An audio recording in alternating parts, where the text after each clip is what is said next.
Hello mga katekno, ito yung mga sinasabi kong scrap gold na makikita sa motherboard ng si PC. Ayan. Sa computer to ha. Ito makikita mo. Ito meron dito. Meron din dito sa CPU. Processor. Ayan, processor yan. Tapos dito meron din makukuha dito. Yan, yung mga maliliit na yan.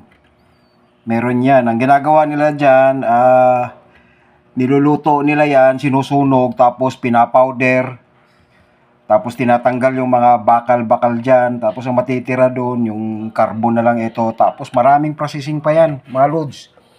Yeah, maraming mano rito na gold.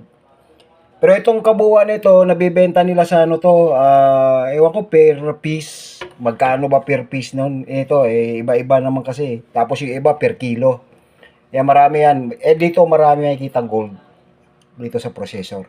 So, update ko na kayo mga lods. Maraming salamat sa panonood. Scrap gold time!